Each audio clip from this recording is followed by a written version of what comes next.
Captain Larquet, bon tirage? Oui, je crois que c'est pas le plus facile, c'est pas le plus difficile.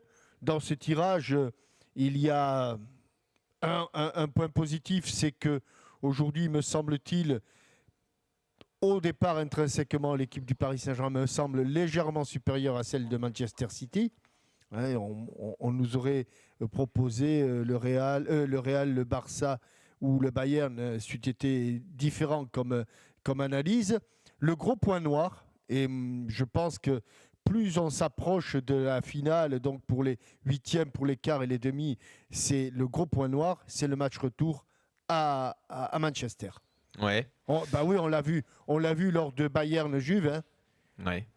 Je crois que là, c'est... Et puis l'autre point noir... Après, on peut trouver plein de contre-exemples à ça aussi, Captain. Hein. Le match retour à Chelsea, ça n'a pas empêché Paris de se qualifier. Je regardais hier en Europa League sur les huitièmes de finale, il n'y en a que 2 qui recevaient au match retour qui se sont qualifiés. 2 sur 8, tu vois. Donc bon, peut-être qu'il n'y a pas trop de vérité, non sur, Il me semble que c'est toujours un petit peu compliqué. Mais de toute façon, le constat est facile. Hein. Pour se qualifier, quand tu es en quart de finale, pour se qualifier pour les demi-finales, il ne faut pas faire 2 bons matchs, il faut faire 2 très bons matchs. Ouais. C'est le Paris Saint-Germain qui est là avec les atouts en main, faire 2 très bons matchs. Le seul problème, c'est qu'il va être encore absent. Il va être encore Verratti absent. Eh oui. Il y a de fortes chances, bon. Et ça c'est... Je pense que moralement, c'est pas très bon. Jérôme, City, c'est bien? Ah oui, c'est un bon tirage. Ça aurait pu être pire parce que tout le monde parlait de l'ogre barcelonais, voire du Bayern de Munich, même si le Bayern a eu beaucoup de mal à éliminer la Juventus. Moi, je pense que on peut pas tout avoir. L'adversaire, c'est jouable. Le retour, bah oui, le retour, c'est à City, mais bon, Paris l'a déjà fait, se qualifier à l'extérieur, à Chelsea cette année, à Chelsea l'année dernière. Je pense que de toute façon, il faut, pour passer en demi-finale de la Champions League, il faut faire comme l'a dit Jean-Michel, 2 très bons matchs. Ça veut dire un exploit. Même si tu es favori, ça reste un exploit pour le Paris Saint-Germain de passer ce cap des quarts de finale. Il va falloir se transcender. Mais tu parles d'exploit, ouais, si Paris se qualifie. Bah oui, on parle d'arriver dans le dernier carré de la Ligue des Champions. Non mais exploit, tu vois, c'est quand quand t'es pas favori et que tu te qualifies. Pas forcément. Une performance importante d'arriver en demi-finale de Ligue des Champions, évidemment. Un exploit. Ça sera un exploit, que ça soit du côté du PSG comme du côté de City, c'est jamais arrivé. Donc ça reste un match palpitant. Mais Paris a quand même beaucoup de certitudes, plus que City aujourd'hui.